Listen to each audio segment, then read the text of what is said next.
7 ગુજરાતનો અવાજ। નમસ્કાર દર્શક મિત્રો, i7 ન્યૂઝ ગુજરાતીની સાથે હું છું આપની સાથે પાયલ બામભણિયા। તો જોઈએ આજના મહત્વના સમાચાર। ઝાલોદ તાલુકાના વેલપુરા, ગરાડુ, ધાવડિયા, અનવરપુરા અને મુનખુલસા પંચાયતોમાં રોડ રસ્તા અને પ્રાથમિક શાળાના ઓરડાઓનું ભૂમિપૂજન માનનીય ધારાસભ્ય મહેશભાઈ ભુરિયાના અધ્યક્ષસ્થાને યોજવામાં આવ્યું। રાજ્ય સરકાર અને કેન્દ્ર સરકારનું વિકસિત ભારત વિકસિત ગુજરાતનું સૂત્ર સાર્થક કરતા 130 ઝાલોદના ધારાસભ્ય શ્રી મહેશભાઈ ભુરિયા જોવા મળ્યા હતા। ભાવિ પેઢીના બેરોજગાર યુવાનોને સ્થાનિકમાં લાઇબ્રેરીમાં ઉચ્ચ શિક્ષણ મેળવી અને ક્લાસ 1-2ની પરીક્ષાની તૈયારી કરવા માટે ગ્રંથાલયની તથા લોકોની તથા બાળકોની સ્થાનિક સુવિધા ઉપલબ્ધ કરાવવામાં આવી હતી। મહિલાઓનું દરેક પંચાયતોમાં 10 થી 15 બહેનોના જૂથો તૈયાર કરી અને મહિલા નારી સશક્તિકરણના જૂથો બનાવી બેરોજગારોને રોજગારી આપવા તરફ આગળ વધી રહ્યા છે। આજના દિવસે ₹8 કરોડ 81 લાખની માતબાર રકમ તેમના જોબ નંબરમાંથી રકમ ફાળવી ગામડાઓના વિકાસની હરણફાળ ભરતા જોવા મળી રહ્યા છે। આમ ગુજરાત સરકારની તમામ યોજનાઓને 2047નું વિઝન સાર્થક કરતા જોવા મળ્યા છે। આ કાર્યક્રમમાં સરપંચશ્રીઓ, તાલુકા પંચાયત સદસ્ય, ગામ આગેવાનો મોટી સંખ્યામાં ઉપસ્થિત રહ્યા હતા। ધાવડિયા પ્રાથમિક શાળામાં કાર્યક્રમનું સંચાલન શ્રી દયારામભાઈ મકવાણા દ્વારા કરવામાં આવ્યું હતું। દરેક કાર્યક્રમમાં ધારાસભ્ય શ્રી મહેશભાઈ ભુરિયા દ્વારા હોળીના તહેવારના ગોટ તરીકે ₹10,000 ગોટ ખાવા આપ્યા હતા। Bureau chief Kalubhai Damor, i7 news Gujarati, Dahod. નમસ્કાર દર્શક મિત્રો, i7 ન્યૂઝ ગુજરાતી દાહોદ જિલ્લા ચીફ બ્યુરો કાળુભાઈ ડામોર, આપ સૌનું હું હાર્દિક સ્વાગત કરું છું। આજે આખો દિવસ વેલપુરાથી રાજપુર થઈને ગરાડુ થઈને ધાવડિયા થઈને મનખોસા ગામે આવીને ઉપસ્થિત છીએ। ત્યારે આપણા લોક લાડીલા ધારાસભ્ય મહેશભાઈ ભુરિયા 130 ઝાલોદ મત વિસ્તારની આ જે રોનક બદલતા જોવા મળે છે, ત્યારે હું આજે આપણા જે ધારાસભ્ય છે એમને હું પૂછવા માંગીશ કે સાહેબ, આ વિકસિત ભારત અને વિકસિત ગુજરાતની અંદર આપ આ ઝાલોદ તાલુકાની કઈ દિશામાં લઈ જવા માંગો છો, એ અંગેની થોડીક માહિતી આપશો। 130 ઝાલોદ વિધાનસભા મત વિસ્તારની અંદર આજે અમે સવારમાં વેલપુરા, રાજપુર, ગરાડુની 8 જેટલી ગ્રામ પંચાયતો, દાવડિયા, અનવરપુરા, કાલિયા તળાવ અને મુનખોસલા, આમ અમે સવારથી 9 વાગ્યાથી સાંજના 5:30 કલાક સુધી આજે અમે 20 જેટલા કામોનું નવીનીકરણ માટે ભૂમિપૂજન કરવામાં આવેલ છે।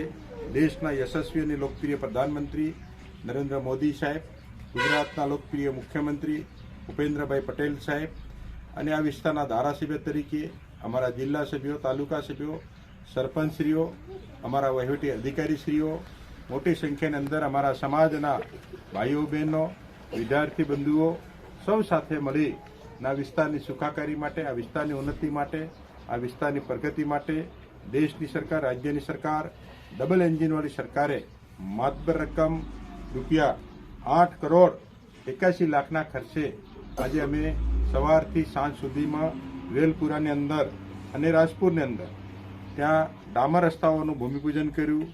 ગરાડુની અંદર 8 જેટલી ગ્રામ પંચાયત ભવનોનું, નવીન ભવનોનું ભૂમિપૂજન કર્યું અને ત્યાં 3 જેટલા રસ્તાઓનું ભૂમિપૂજન કર્યું। દાવડિયાની અંદર પણ ગ્રંથાલયનું ભૂમિપૂજન કર્યું। 2 જેટલા રસ્તાઓનું ભૂમિપૂજન કરવામાં આવેલ છે। ગ્રુપ ગ્રામ પંચાયત મુનખોસલા અને કાલિયા તળાવમાં નવીન ભવનનું ₹35 લાખના ખર્ચે ભૂમિપૂજન કરવામાં આવેલ છે અને મુનખોસલા પટેલ ફળિયા અને મુનખોસલા ઝરણા ફળિયા 2 રસ્તાનું પણ ભૂમિપૂજન કરવામાં આવેલ છે। ગરાડુ બોર ફળિયા 1ની અંદર 4 જેટલા પ્રાથમિક શાળાના વર્ગખંડોનું ભૂમિપૂજન કરવામાં આવેલ છે। આમ કુલ 20 જેટલા કામોનો ₹8 કરોડ 81 લાખના ખર્ચે, માતબર રકમના ખર્ચે 130 ઝાલોદ વિધાનસભાના જુદા જુદા ગામોમાં, જુદી જુદી ગ્રામ પંચાયતોમાં આજે નવીન કામોનું શિલાન્યાસ ભૂમિપૂજન કરવામાં આવેલ છે। આ પ્રસંગે અમારા જિલ્લા સભ્યો, તાલુકા સભ્યો, સરપંચશ્રીઓ, અમારા ભારતીય જનતા પાર્ટીનું સંગઠનની પૂરી ટીમ અને અમારા પરિવારના ભાઈઓ બહેનો સૌ સાથે મળી અને આજે અમે ભૂમિપૂજન કરવામાં આવેલ છે અને આવનાર સમયની અંદર આનો લાભ અમારા ખેડૂત ભાઈ બહેનોને મળવાનો છે, સરકારી અધિકારી કર્મચારીઓને લાભ મળવાનો છે અને અમારા સૌ વિદ્યાર્થી બંધુ ભાઈઓને પણ લાભ મળવાનો છે। 108ની સવલતો પણ એમાંથી રસ્તા બનવાથી મળવાની છે।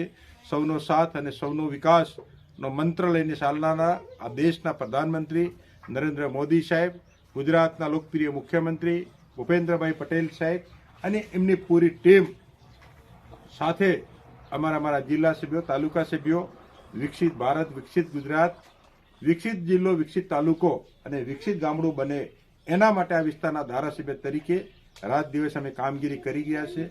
અમારા સૌ સમાજના ભાઈઓ બહેનોની સુખાકારી, ઉન્નતિ, પ્રગતિમાં વધારો થાય એના માટે આ વિસ્તારના ધારાસભ્ય તરીકે રાત દિવસ કામગીરી કરીએ છીએ. અને દેશની સરકાર, રાજ્યની સરકારે અમને 8 કરોડ 81 લાખ રૂપિયા જેવી મોટી રકમ આપવામાં આવેલ છે.